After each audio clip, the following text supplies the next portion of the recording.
morning po guys. Ngayon naman ako ay mag-a-unbox ng aking in-order sa Amazon. Ayan, dumating siya today. It took only less than a week bago dumating. So ito yung in-order ko guys. Ayan. It's a portable microphone. Condenser microphone actually. It's $42 plus tax. So tingnan natin kung okay siya. Kung papasa ba siya or hindi. Let's open it.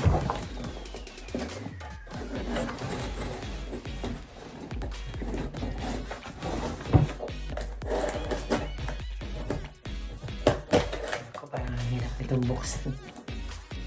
Always they've been hard to open the box. Ayan. So ayan, ang kanyang laman. So it's just another small box inside a big box. Yan, wala na. The bubble wrap. Diyan ka lang. So, ito siya. Sila natin.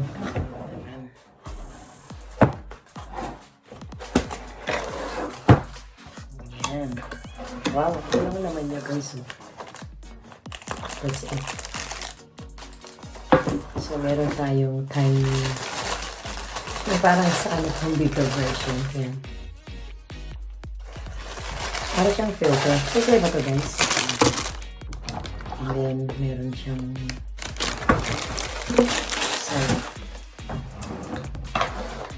a mini tripod. Yan. Mini tripod. Laki-laki siya dito. Ay ko. And this one.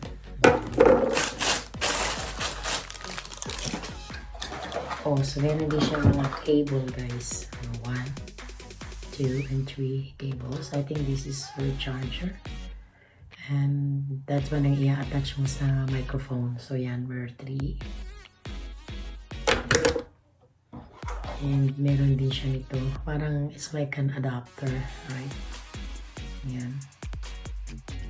So dalawa nito. Plus 3 of these. Tingnan natin kung para saan yan. And of course, let me see the picture. This one here. Oh, yan yung doon. There you go. So, ganito dapat siya kalabasan niya ito.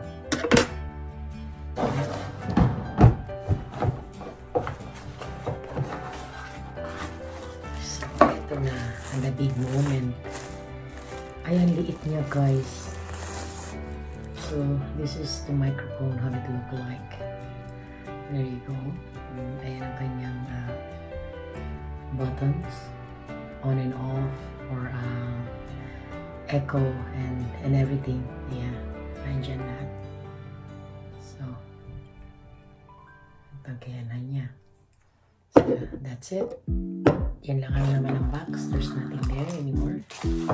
And of course, meron tayong isang tiny manual na guide sa atin on how to put them together. So, we'll see. Okay? So, according dito, kailangan natin muna siyang i-charge para matry natin kung siya gagana. So, but anyway, we're gonna put them together. So, this one here. I guess the picture ipapalo natin, it needs to be like that way. Or this way. Okay, so, ready yung tripod.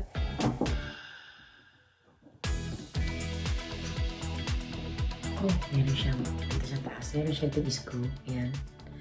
It's too tiny, guys. Oh my gosh. Parang hindi siya I don't think so.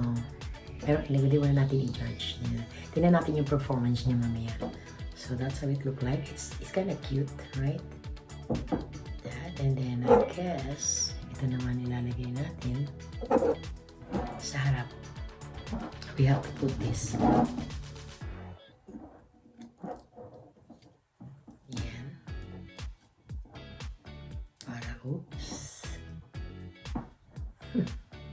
Para siyang laruan, guys. Oh my God. Yan. Hanggang siya mag-lock. I guess, scanin ko na lang siya kasi ayoko siyang masira. Yeah, so it's like that guys, look. Yan siya, oh. Kita niyo guys? Nakikita niyo yan. Yung tripod niya, dito siya, and this is nagko-control ng voice. Nagpapaganda ng voice. So ito siya, and dyan yung control niya, control buttons. Yan, that's how it look like. That's how the length. Parang ganyan siya. So, basically, gaganto mo siya dito. Ganyan. Ganyan. So, syempre, kailangan yung control nakalabas kasi paano yan. Yan, ganyan siya. Okay. Ngayon, may control din siya dito. There you go. Yan. Ayun, ako din. Yan. So, yan siya guys. So, cute. Right? Well, all in all, it's cute. It's cute and cute. So, the question is, yung performance niya. So, ayan siya. Ayan. Okay? So, according sa manual, kailangan natin siyang i-charge bago natin siya matry. Okay? So, then, I have to charge it for 3 hours bago natin siya matry. So, we'll be back in 3 hours. 3 hours later. Hi guys, I'm back. So, bali offline, tinry ko siya kung ito ba is okay. So, in my opinion, first of all, hindi siya maganda. First of all, yung volume niya, hindi siya ganong malakas. Hindi mo siya ganong marinig. And then, one of my issue here is, look at that guys, it's too tight, right? It's very hard to put yung tatlong cables together, yung wire together, kasi it's very tight in there, like that. Yeah? So, maganda ang pag-advertise nila. Ang sabi nila, you can change your voice from a woman to a man to a kid voice, which is really good, right? Pero, in my opinion, I tried it, and it looks cool, and it's very easy to follow. Pero once na niya, yung functionality niya, hindi maganda. The quality is, out of 10, maybe 5. So, for me, it's a no-no. So, I guess, ano ko dito is, thumbs down. It's gonna go back today, kasi, diba, sayang naman, no? I bought this for a friend, so it's not worth it, guys, for $45 plus tax. You know, 40 something, I think it's $42 plus tax, so it's less than $50 Canadian dollars, so it's not worth it, so don't buy it. This is the brand. It's not good. Ang ganda ng kanilang mag-advertise nila, maganda, and you will be like, wow, ecstatic kasi it's very cheap, right? But as I said, it's thumbs down. It's really cute when you put them together like that, right? As I showed you guys. Ganyan. Pero as cute as it is, in functionality, no. Quality, no. So, I'm sorry, you're going back to Amazon facility today. Okay, yun na guys, yun ang aking unboxing and review sa aking M3 mobile portable condenser microphone. So, thank you guys for watching.